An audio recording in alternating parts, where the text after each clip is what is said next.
Cuando los biógrafos e historiadores escriban la historia del siglo XX, Bill Gates aparecerá como el mejor hombre de negocios del siglo y Microsoft como una de las mayores compañías. Paul Allen y él vieron desde el principio el potencial que había para cambiar la vida de todos nosotros. Cuando empezó a ir a la universidad, ya tenía bastante claro que lo que hiciera tendría que ver con ordenadores. Lo que hace que Gates sea tan competitivo es que lo encuentra divertido. Le parece un juego emocionante como aquellos a los que jugaba cuando era pequeño. Creo que la gente percibe que Microsoft está siempre con los dos pies en la línea de la falta. No hay duda de que dentro de 100 años se hablará de él como una persona que transformó una era, igual que hoy se habla de Rockefeller y Carnegie, personas que también transformaron una era. Bill Gates.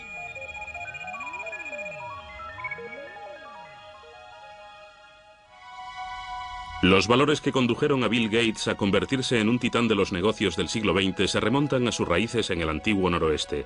El bisabuelo de Bill, J.W. Maxwell, fundó el First National Bank en Seattle. Los Maxwell disfrutaban de sus privilegios y de su posición social, pero nunca presumieron de su riqueza. Su hijo Willard, también banquero, y su esposa Adele, una apasionada de las cartas, se encontraban entre los personajes públicos más destacados de Seattle. Su única hija, Mary, era una niña despierta e inteligente que se dio a conocer como representante de alumnos de la Universidad de Washington. Atlética y emprendedora, a Mary Maxwell se la conocía como Risitas. Su voluntad y su energía sorprendían a todo el que la conocía. Hay gente que tiende a estar siempre en el centro de la acción. Mary estaba siempre en el centro de la acción. Mary era sincera, decidida, encantadora e increíblemente enérgica.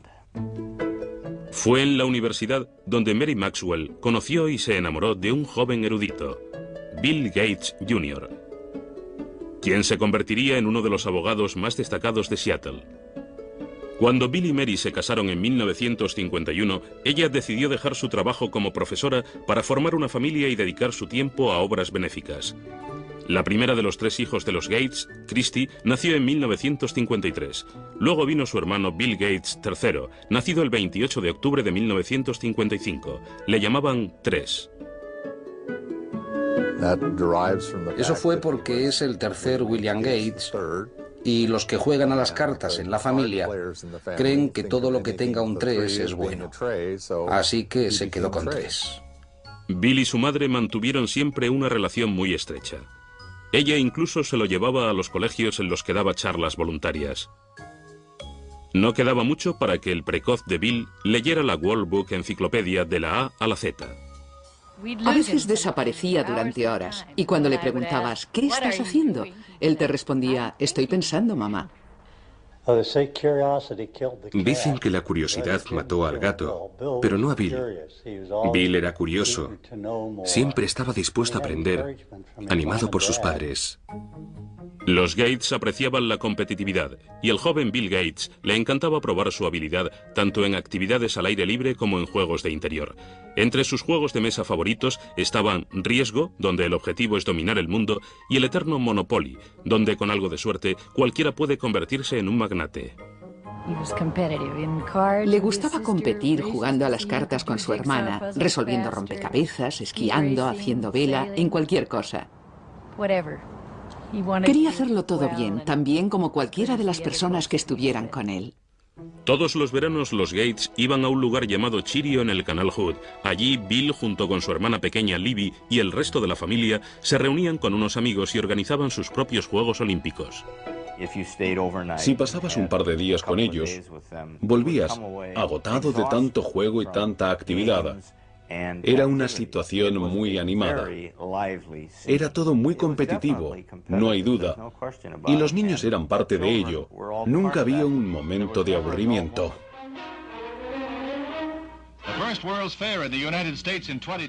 Cuando se inauguró la Expo de Seattle en 1962, los Gates se apresuraron a ver las maravillas que predecían para el siglo XXI, tecnología informática incluida. A menudo Bill volvía a visitar las exposiciones de alta tecnología.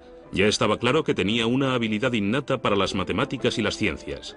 Sin embargo, Bill se estaba volviendo algo individualista y mostraba signos de rebeldía preadolescente que le hacían discutir con su madre. Mary y yo crecimos en el seno de dos familias muy estrictas, donde nuestros padres controlaban nuestra personalidad y nosotros simplemente seguimos la tradición.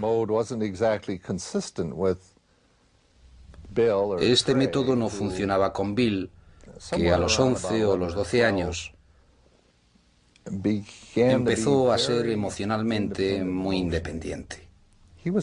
Estaba deseando aclarar sus ideas y averiguar lo que quería y lo que no quería hacer, y fue duro, sobre todo para Mary. Estaba bastante perdido. No se encontraba cómodo en la escuela. No estaba seguro de lo que quería hacer. Era obviamente inteligente y brillante, pero necesitaba ayuda. Recibió algunos consejos en esa época y experimentó un cambio en el colegio. Aunque creían en la educación pública, los padres de Bill pensaron que su hijo encontraría mejores consejos y más disciplina en Lakeside, la mejor escuela privada de Seattle para chicos de su edad. Solo aceptaban a los mejores alumnos, a los más brillantes, y Bill encajaba perfectamente en esa descripción. Allí empezó a transformarse, encontró nuevos amigos y clases más estimulantes. Era excelente en matemáticas. Lo hacía estupendamente en el escenario. Quiero decir que era fantástico en teatro.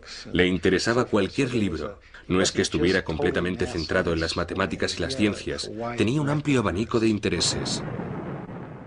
En 1969, cuando Bill empezó el instituto, el programa espacial de los Estados Unidos estaba en su punto álgido. En el mes de julio, la nave Apolo 11 llevó al hombre a la Luna. Pero los ordenadores que lo hicieron posible eran aún gigantes electrónicos que costaban millones de dólares y hacía falta todo un ejército para manejarlos. La mayoría de los colegios no podían ni pensar en comprar un ordenador. Sin embargo, Lakeside consiguió firmar un pacto extraordinario que sería decisivo para Bill Gates. Una compañía de Seattle ofreció a la escuela el uso de su ordenador a través de un teletipo. El joven Gates estaba hechizado por el potencial de esta máquina primitiva y empezó a pasar todo su tiempo libre en la sala del ordenador. Lo contamos con mucha frecuencia, pero es cierto.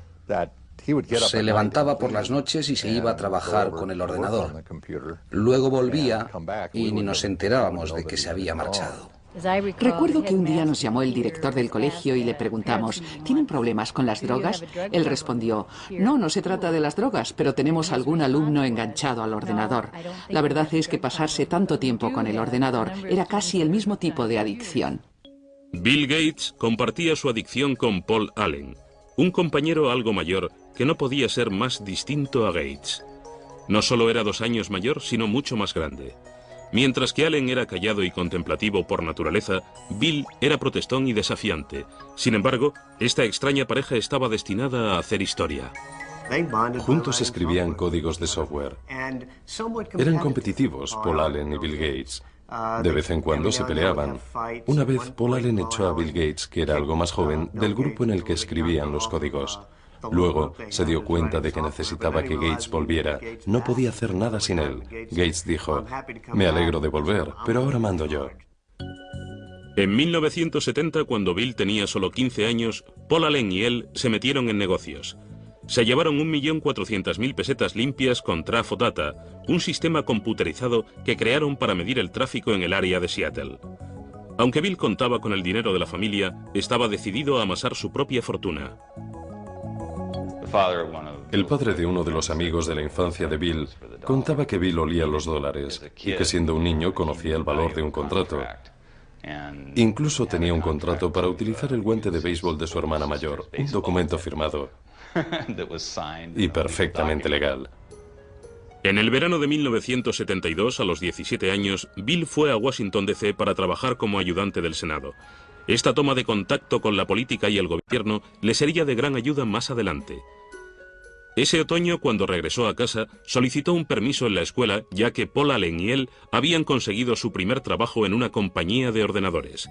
Empezaron a hablar de fundar su propia compañía, pero los Gates insistían en que su hijo terminara el instituto y fuera a la universidad.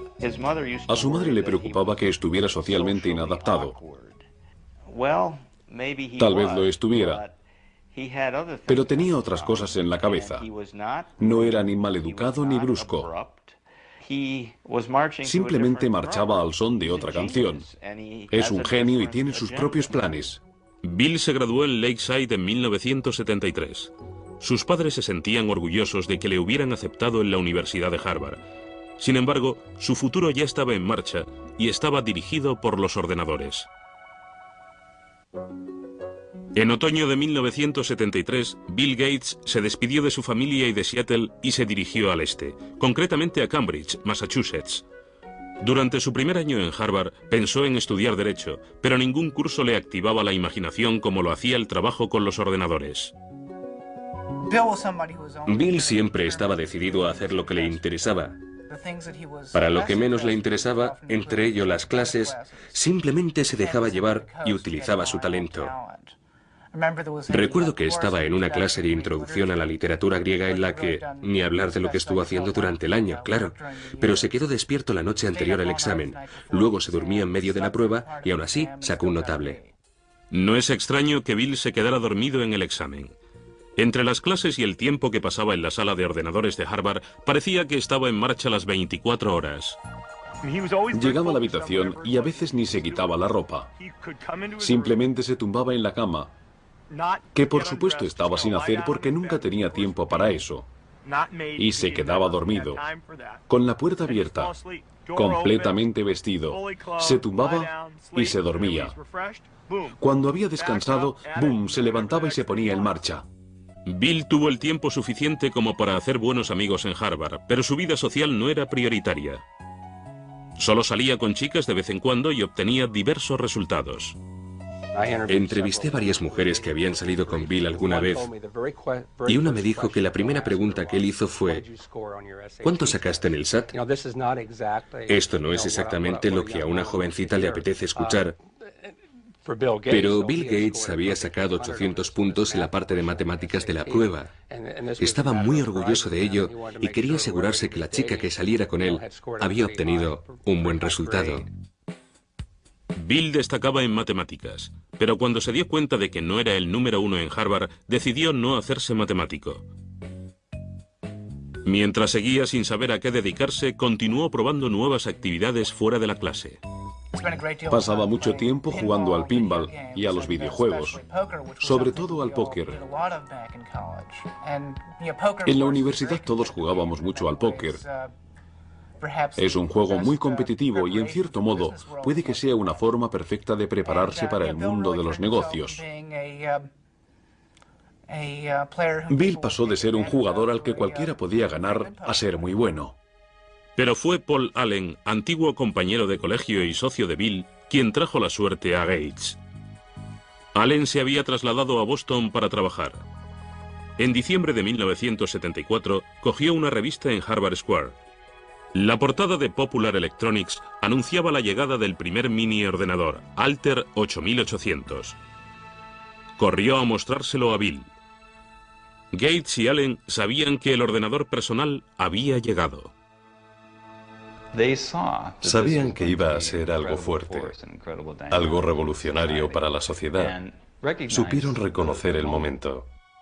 El Altair estaba fabricado por una pequeña compañía de Albuquerque, Nuevo México, no muy lejos de la central nuclear de Alamogordo. Ed Roberts, director de la compañía, buscaba a alguien que elaborara el software de su único ordenador personal. Gates y Allen le convencieron de que podían hacerlo, así que estuvieron trabajando día y noche en la sala de informática de Harvard durante 2 meses. En febrero de 1975, Paul Allen fue a Albuquerque para probar el programa que Gates y él habían creado.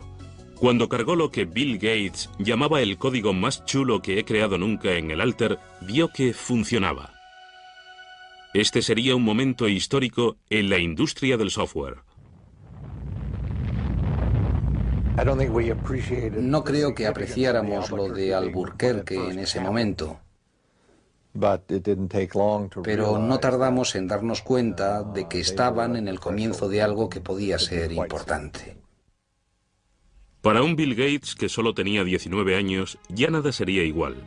En verano de 1975, Paul Allen y él fundaron Microsoft.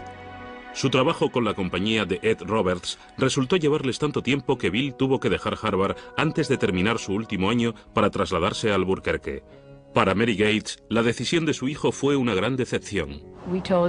Le dijimos que habíamos ahorrado para que fuera a la universidad y que si no terminaba en un tiempo razonable, tendríamos que destinar esos ahorros a otra cosa. En ese momento nos dijo que estaba de acuerdo, que probablemente volvería a estudiar cuando llegara el momento. Bill estaba seguro de que había tomado la decisión adecuada, pero transformarla en software no iba a ser tan sencillo. El entorno de los ordenadores personales estaba rodeado de usuarios que querían compartir información nueva y software sin pagar. Esto enemistó a Bill con sus colegas. Había un montón de chavales y universitarios intentando enterarse. Bill no caía muy bien porque les decía que eso era robar, que él lo había creado y que era suyo. El negocio estaba lleno de piratas informáticos. De hecho, Gates escribió una carta a los aficionados a los ordenadores advirtiéndoles acerca de las consecuencias de copiar el programa de Microsoft. Empezaba: la mayoría robáis software. El hardware hay que comprarlo, pero el software se comparte. ¿A quién le importa si se paga o no a los que lo hicieron? ¿Os parece justo? Sin embargo, los que lo roben, al final perderán. Se le veía como una especie de renegado. La ética que prevalecía entonces era distinta. Pero creo que la industria del software no habría evolucionado como lo ha hecho sin alguien que estuviera ahí para decir lo que hacía falta. Bill también había tenido problemas con Ed Roberts, que le consideraba un mimado odioso. No estaban de acuerdo en casi nada, y Roberts era un magnífico adversario. Ed Roberts era un hombre bastante grande. Medía 1,80 m y pesaba 130 kilos. Y Bill Gates era... Vamos, había creado Microsoft con 19 años y parecía que tenía 13. Estaba empezando a salirle barba y ya se enfrentaba con Roberts cara a cara. El enfrentamiento final tuvo lugar en mayo de 1977, cuando Roberts vendió el negocio y Gates tuvo que demandarle para quedarse con el software que Paul Allen y él habían creado para la compañía. Gates ganó. Microsoft empezó a crear nuevos programas. Gates y Allen empezaron a vender sus productos a otras compañías informáticas. A finales de 1978, con unas ventas cercanas a los 80 millones de pesetas, trasladaron Microsoft de Albuquerque a Seattle. Bill se alegraba de haber vuelto y metió la quinta para promocionar la empresa en su ciudad. We always design with the future in mind. Our research people are always tracking the latest in hardware and software technology. El auténtico genio del marketing de Microsoft era Bill Gates. En los primeros momentos, era el quien salía a la calle para vender su compañía y su software. A menudo se llevaba a su madre en sus viajes. La madre de Bill, respetada y con buenos contactos, se convirtió en un personaje fundamental en la trayectoria profesional de su hijo. Mary trabajaba en varias corporaciones y en la Universidad de Washington. Estaba en la junta directiva de United Way. Además, conocía al director de IBM y así fue como su hijo conoció al director de IBM gracias a ella. En noviembre de 1980, IBM llamaba a la puerta de Microsoft. El mayor fabricante de ordenadores del mundo quería hablar con Gates y Allen acerca de un sistema operativo para su nueva línea de ordenadores personales. Desde la primera reunión, IBM captó mal a la persona con quien estaba negociando. Parecía un crío. Estaba delgadito. Llevaba una pelambrera algo informal. Y la gente no le tomaba como un hombre de negocios. Pero los jefazos de IBM pronto descubrieron que Gates no era un principiante. Les convenció de que Microsoft podía enviarle software nuevo. De este modo compró un sistema operativo ya existente y luego lo adaptó a los ordenadores de IBM, lo llamó MS-2. Bill Gates, un hombre de negocios sagaz, sabía dónde encontrar un sistema operativo. Salió a la calle y a pocos kilómetros lo encontró por 800 millones de pesetas. Pero lo mejor fue que para desarrollar ese sistema operativo para IBM, querían comprar el código original de lo que les había dado los derechos sobre el sistema operativo, o lo que se dio a conocer como DOS. Pero Microsoft se negó a firmar. Al no tener los derechos sobre el sistema operativo, IBM tendría que pagar a Microsoft por cada copia de DOS que instalara en sus ordenadores. IBM estaba a punto de perder su puesto en la lista de ventas. Mientras el resto de las compañías compraban ordenadores más baratos que los de IBM, Microsoft les vendía el mismo sistema operativo a todas. En ese momento se estaban fabricando muchos ordenadores. Me sorprendió que no sé quién ganará en el negocio del hardware, pero Microsoft tiene muchas posibilidades en el del software. Entre 1978 y 1981, el crecimiento de Microsoft fue espectacular. La plantilla pasó de 13 a 128 empleados. Los ingresos pasaron de 300 a 1.300 millones de pesetas de la noche a la mañana. En 1983, el software del 30% de los ordenadores personales del mundo era Microsoft. Bill Gates nunca apartó la vista de la base de todo. Nunca volaba en primera a menos que fuera absolutamente necesario. A menudo viajaba en autobús y se ponía una manta por la cabeza para poder dormir. Sus padres le habían educado en el valor del dinero y del trabajo, y esto se reflejaba no solo en cómo llevaba su vida, sino en cómo llevaba Microsoft. A principios de los 80 la industria pasaba por un momento importante, sobre todo para aquellos que aún no habían cumplido los 30. Microsoft empezó a trabajar con el software de compañías innovadoras como Apple y su gurú Steve Jobs. Muchos consideraban el Macintosh y su software lo más ingenioso del momento, el producto del futuro. To create a new standard, it takes something that's really new and really captures people's imagination. And the Macintosh, of all the machines I've ever seen, is the only one that meets that standard. Pero Microsoft y Apple no tardarían en iniciar una dura lucha por los derechos de la siguiente generación de programas de software.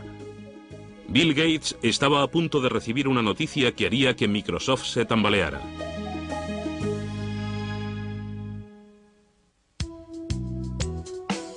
En 1983 el futuro de Microsoft y de un Bill Gates de 28 años no podía presentarse más halagador. El negocio de los ordenadores estaba en alza y cada vez había más demanda de software. Bill Gates y Paul Allen se convertían en los reyes de la era de los ordenadores. Pero en medio del tranquilizador ascenso de la compañía, le sorprendió una terrible noticia. Paul Allen, amigo y compañero de Bill desde el instituto, sufría el mal de Hodgkin, un cáncer. Le dio a Bill una perspectiva que antes no tenía. Siempre fue muy decidido y muy exigente. Puede que esto le ayudara a comprender un poco mejor lo que pasan las personas con problemas de salud. La enfermedad de Allen remitió un año después, pero él nunca volvió a tomar parte en el día a día de Microsoft. Para dos hombres de 30 años que habían creado una compañía de importancia mundial y habían ganado millones, era el fin de una era. Creo que la historia demostrará que su relación era muy dinámica. A menudo les comparo con los Beatles, Lennon y McCartney. Las canciones que escribieron juntos son las que recordamos y las que se siguen oyendo una y otra vez, aunque ambos eran excelentes letristas. Aún escuchamos las canciones que escribieron cada uno por su cuenta, pero de algún modo juntos eran aún mejores. Lo mismo sucedía con Paul y Bill. En 1984, Bill Gates se había convertido en la única cara de Microsoft. En abril de ese mismo año, la revista Time le reconoció como el principal representante de una nueva generación de hombres de negocios, una que entendía de tuercas y tornillos, pero que conocía las estrategias corporativas. Al trabajar con Bill ves que en cualquier reunión elabora un perfil de cada caso. ¿Qué pasa con esto? ¿Qué pasa con aquello y esto otro? Básicamente, crea en su cabeza una lista muy estructurada de todo lo que puede pasar y luego se dedica a resolverlo. A menudo Microsoft era como un campamento para estudiar matemáticas, donde el estilo exigente de gestión que proponía Gates mantenía vivo el proceso creativo y a menudo provocaba enfrentamientos serios. El Gates de la primera época lo rebatía todo. Para él todo era la idea más absurda que había oído jamás. En parte era para probarte. Era como, bien, si no estás de acuerdo, convénceme de que no es la idea más estúpida que he oído jamás. Para estar en lo más alto de una industria en continua evolución, había que tener ganas de luchar constantemente. Gates se rodeó de un equipo que compartía su ética profesional. Trabajamos para lanzar un nuevo producto de software. No queríamos quedarnos en Seattle. Miriam Lubaub, ayudante de Bill, cuenta la siguiente anécdota. Ella acababa de entrar en la compañía. Una mañana se encontró a un hombre durmiendo debajo de una mesa y resultó ser Bill. Miriam estuvo a punto de llamar a la policía. El esfuerzo se estaba viendo recompensado. Microsoft recaudó 22.400 millones de pesetas en 1985. Inevitablemente, el hecho de dirigir una compañía durante las 24 horas del día pasó factura a la vida social de Bill. Consiguió tener una novia formal, Jill Bennett. A ella le parecía difícil mantener una relación con alguien que era capaz de trabajar 3 días seguidos sin dormir. A veces se quedaba sentado en los escalones de la entrada, medio muerto. Hablaba con ella, pero mientras estaba pensando en software y haciendo alguna otra cosa más. Ella decía que era increíble verle.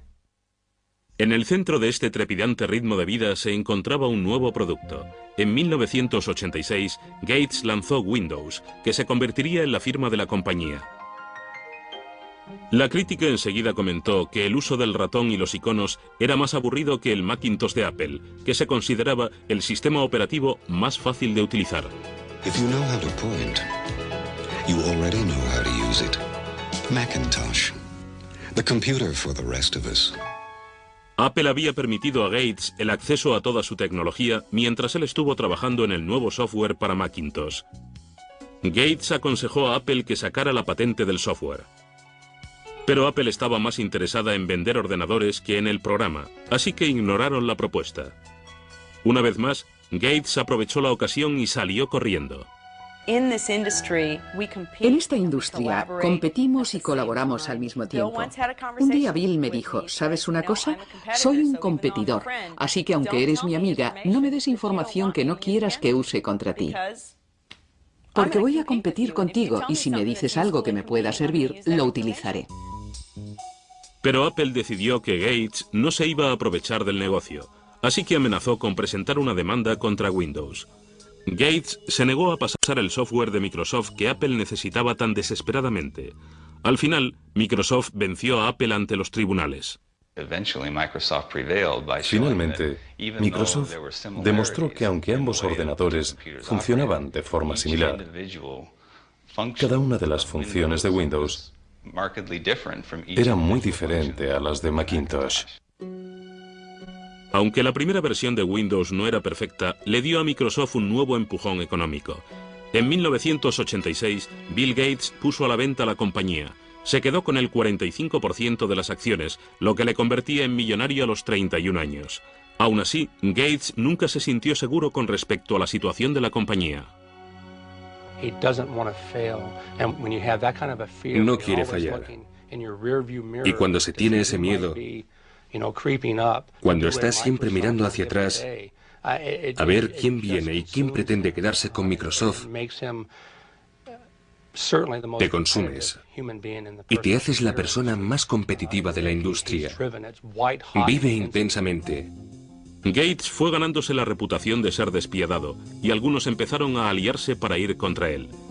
IBM empezaba a ganar popularidad y tenía en su mano la posibilidad de quitar de en medio a Microsoft para siempre. En 1987, Bill Gates era uno de los billonarios más jóvenes del mundo. Y Microsoft parecía tener luz verde en el suministro de software para ordenadores personales. Sin embargo, estaba a punto de enfrentarse a una grave crisis. Ahora que los peces habían despegado, IBM decidió atacar con su propio sistema operativo para desbancar a dos cuyos derechos eran de Microsoft. El nuevo sistema se llamaba OS2. Nos preocupaba saber si podríamos capear el temporal, sobre todo teniendo en cuenta que era un temporal muy fuerte.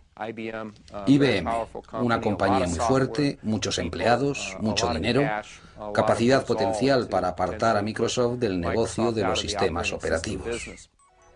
Paradójicamente, Microsoft intervino en la creación de OS/2, pero Bill Gates no quería abandonar su sistema.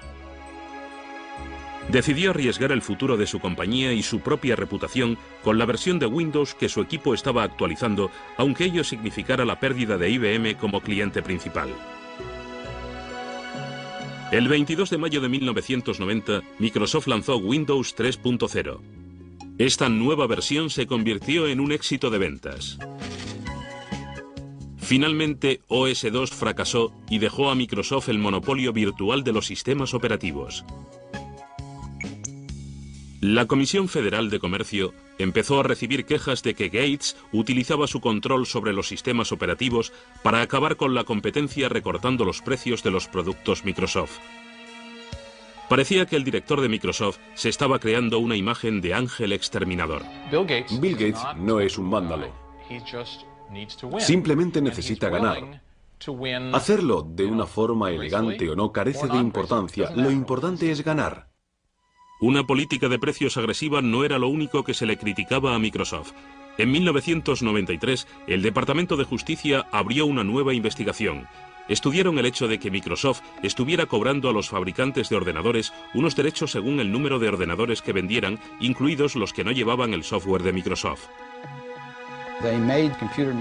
Hicieron pagar los derechos a los fabricantes de ordenadores, tanto si llevaban el software de Microsoft como si no. De este modo, evitaban que la compañía entrara en el mercado. The Justice Department has charged Microsoft, the world's largest software company, with using unfair marketing and contracting practices to choke off. En julio de 1994, Microsoft consintió dejar de cobrar los derechos en cuestión y el Departamento de Justicia cerró el caso. Gates nunca admitió que Microsoft tuviera un monopolio e insistía en que simplemente estaba proporcionando un software mejor a precios más bajos. We're not like an alligator. We don't go around and eat things. We come out with these little boxes, these nice little software packages, and you stick them in your computer and you either have fun using it and it helps you get things done or not. Pero para los inversores no era tan sencillo. Las investigaciones del gobierno y la lucha con IBM y Apple hicieron que el valor de las acciones de Microsoft descendiera. Ahora más que nunca había que sacar la siguiente versión de Windows. Gates encontró un modo de relajar la tensión. Apareció en una campaña publicitaria con Steve Ballmer, el Top Gun de Microsoft. Hizo varias apariciones estelares en convenciones. Un día incluso llegó vestido de Mr. Spock. Gates instituyó las microolimpiadas. Esta desordenada competición entre los empleados de Microsoft recuerda a los juegos a los que Gates jugaba de pequeño en el canal Hood. Era como un campamento de verano para adultos. Íbamos a su casa y él se pasaba siglos pensando en nuevos juegos. Era el maestro de ceremonias.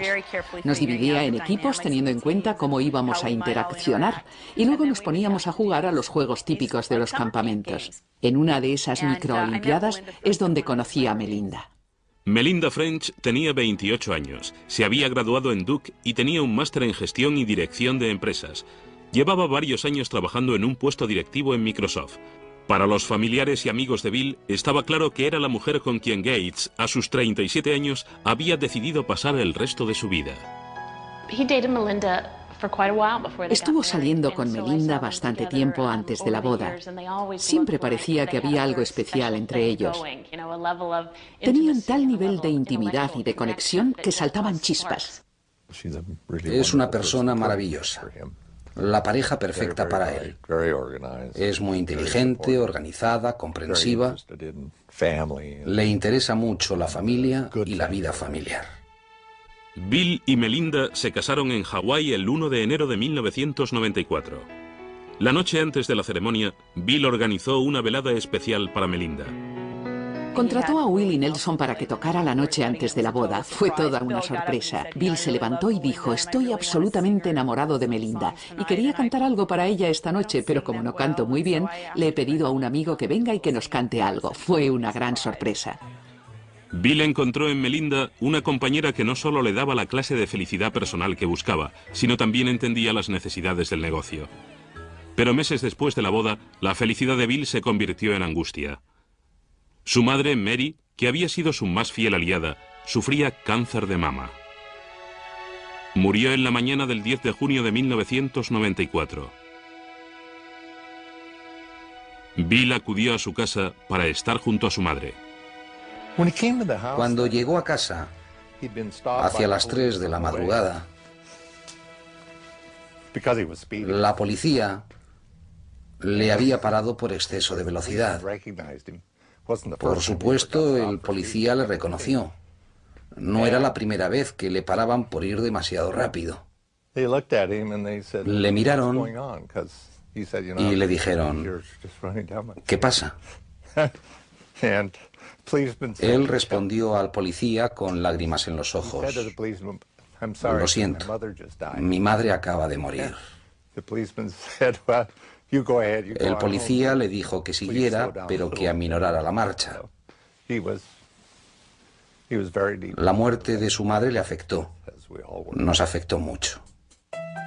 En los años siguientes, Bill continuó la creación de una asociación filantrópica destinada a proyectos educativos y de salud, desde donde lo había dejado su madre. Pero ni toda su riqueza ni todo su poder le protegerían de la crisis a la que se enfrentaría Microsoft. En 1995, Bill Gates, con 39 años de edad, se había hecho la vida de casado. Con su mujer Melinda, se tomó algún tiempo libre para explorar el mundo, desde África hasta China. Parecía que ahora sí, Bill Gates lo tenía todo. This is a man so successful, his chauffeur is Ross Perot, ladies and gentlemen. Please welcome Bill Gates and the Bill Gates Dancers. 1995 fue también un año sensacional para Microsoft. Windows 95 se lanzó a bombo y platillo. El show de Jay Leno iniciaba la campaña publicitaria del software. Windows 95 is so easy, even a talk show host can figure it out. Gates seguía siendo el mejor vendedor de Microsoft, pero de ahora en adelante el jefe no viviría solo para el negocio. El 26 de abril de 1996, Bill y Melinda daban la bienvenida a su primer hijo, una niña llamada Jennifer. Está encantado con la niña. Es maravilloso verle. Para mí, como padre, resulta muy gratificante ver que mi hijo siente por la niña lo mismo que sentía yo por él y sus hermanas. Es muy gratificante. A los 42 años, Bill Gates se ha convertido en el representante del sistema americano. Hoy es el hombre más rico del mundo, con un capital de más de 8 billones de pesetas. Es miembro de un grupo de élite en el que se encuentra Bill Clinton, con quien comparte su pasión por el golf. Presumir de dinero nunca ha sido el estilo de Gates, quien ha gastado siempre bastante en comodidades. En 1997, Bill, su esposa y su hija se trasladaron a una casa de ensueño valorada en 8.700 millones de pesetas. Además del alojamiento de la familia y de los invitados, la casa tiene una librería en la que se encuentra el cuaderno de notas de Leonardo da Vinci, por el que Gates pagó cerca de 5.000 millones de pesetas. Aunque la casa se utiliza en muchas ocasiones para los negocios, para la familia Gates no es más que su hogar. No es más que una casa para la familia, una casa agradable. Recuerdo la primera vez que fui después de que estuviera completamente terminada. Empecé a ver coches de juguete por todas partes. Quiero decir que no es una casa antiséptica en la que te da miedo sentarte o tocar algo. Aunque Bill viva rodeado de tecnología, ha mantenido el sentido de la labor social que con tanto empeño inculcó Mary Gates a todos sus hijos. Bill se ha comprometido a donar gran parte de su fortuna a la Fundación William H. Gates con la ayuda de su mujer y su padre. Han repartido 3.200 millones de pesetas entre las bibliotecas del país para comprar ordenadores con el fin de que otros puedan experimentar lo que Gates sentía cuando era pequeño. No todo el mundo puede comprarse un ordenador.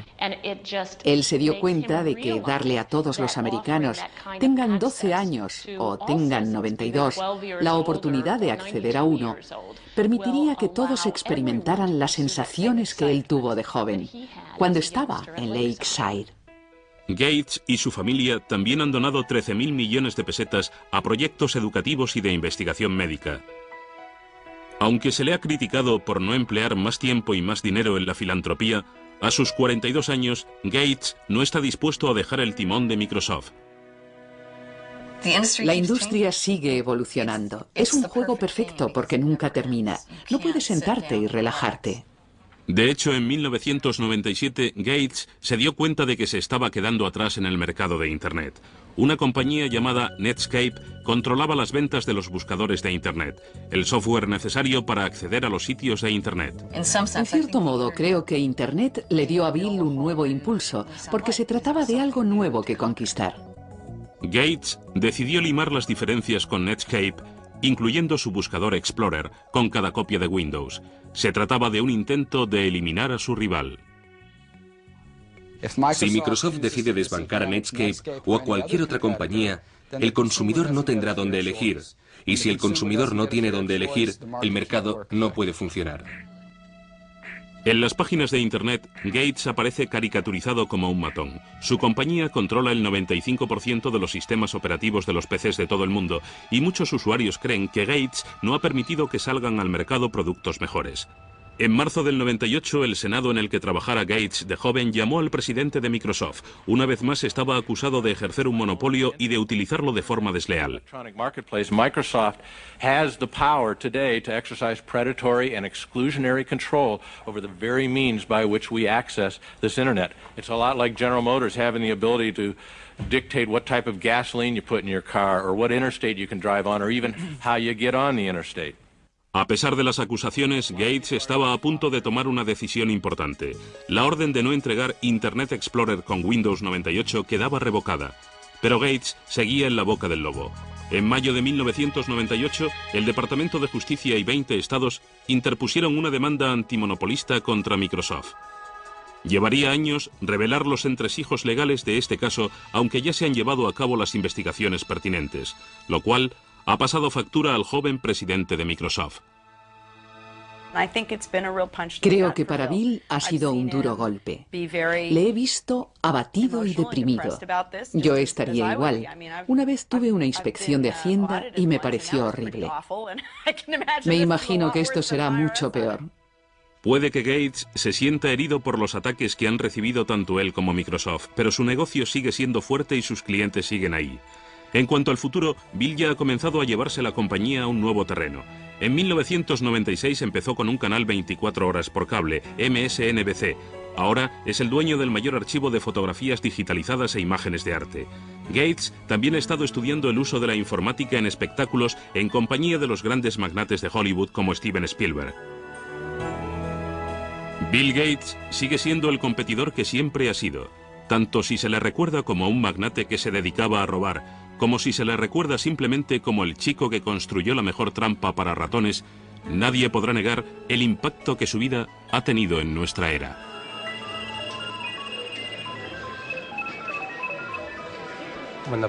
Cuando biógrafos e historiadores escriban la historia del siglo XX, Bill Gates aparecerá como el mejor hombre de negocios del siglo y Microsoft como una de las mayores compañías. Es increíble lo que ha conseguido en poco tiempo. No hay duda de que es uno de los mayores éxitos del siglo XX.